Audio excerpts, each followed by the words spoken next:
এটা হচ্ছে চিংড়ি মাছগুলোকে খোসা ছাড়িয়ে নিয়েছি। খোসা ছাড়িয়ে একটু নুন, একটু হলুদ আর লঙ্কা দিয়ে ম্যারিনেট করে রেখে দিয়েছি। আর এর মধ্যে বার করে নিয়ে একটুখানি গুঁড়ো দুধ মিশিয়ে নিয়েছি। আচ্ছা, একটুখানি পেঁয়াজ নিয়েছি, অল্প একটু টমেটো নিয়েছি, যেহেতু টমেটো পিউরি দেবো বলে। একটু টমেটো পিউরি আছে, এর মধ্যে নুন, হলুদ, লঙ্কা আর একটু মালাইকারির মশলা রেখে দিয়েছি। এটাকে একটু গুলে নেব। আর এই যে আদা রসুন বাটা নিয়ে নিয়েছি, একটু ঘি নিয়ে নিয়েছি, আর একটুখানি তোমার গরম মশলা নিয়ে নিয়েছি। কড়াইতে সাদা তেল দিয়ে দিয়েছি, ঠিক আছে। এইবারে কড়াইতে দেবো ছোটো এলাচ আর দারচিনি, ঠিক আছে। যে আদা রসুনের পেস্ট নিয়েছি, আর এখানে চিংড়ি রয়েছে, টমেটো রয়েছে, নারকেলের দুধ রয়েছে,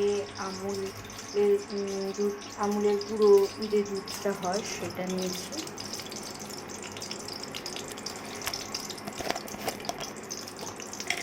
এই এটা হচ্ছে দারচিনি দিলাম, দারচিনি ফোড়ন দিচ্ছি, ছোটো এলাচ ফোড়ন দিলাম, এবার দিচ্ছি তোমার আদা রসুন বাটা, মানে অল্প দিয়ে ভালো করে নেড়ে নিতে হবে আদা রসুন বাটাটা দিয়ে, ঠিক আছে। দেখুন আদা রসুন বাটাটাকে ভালো করে নেড়ে নিয়ে অল্প একটু পেঁয়াজ কুচি দিতে হবে। পেঁয়াজ কুচি দিয়ে দিলাম, দিয়ে পেঁয়াজটাকে একটু ভালো করে নেড়ে নিতে হবে। চিংড়ি মাছগুলো একটু হালকা করে ভেজে নিচ্ছি। এই যে সেই মশলাটা করে নিই। এবারে এর মধ্যে একটু টমেটো দিয়ে দিলাম, টমেটো দিয়ে একটু নাড়তে হবে, এবং তারপরে যে মশলার গুঁড়োটা রেখেছিলাম সেই মশলাটাকে জল দিয়ে একটু গুলে নিয়ে ঢেলে নিতে হবে, ঠিক আছে। তারপরে একটু ভালো করে নেড়ে নিতে হবে,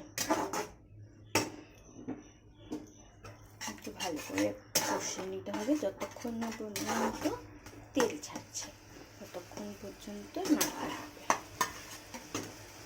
তেল ছেড়ে এসেছে, মশলাটা দেখতে পাচ্ছি তেলটা একটু লাল লাল হয়ে গেছে। এরপরে কী করবো,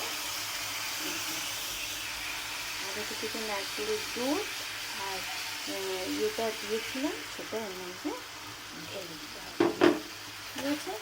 ঢেলে দেওয়ার পর একটু হালকা করে নেড়ে নিতে হবে, আঁচটা তখন কমিয়ে দিতে হবে, দিয়ে এই যে ভেজে রাখা চিংড়ি মাছগুলোকে দিয়ে দিতে হবে, দিয়ে নাড়াচাড়া করে নিয়ে এর মধ্যে গরম মশলা আর ঘি দিতে হবে, ঠিক আছে। এর মধ্যে ঘি দিয়ে দিতে হবে, ঘি দিয়ে নিয়ে নামিয়ে নিতে হবে। রেডি চিংড়ির মালাইকারি।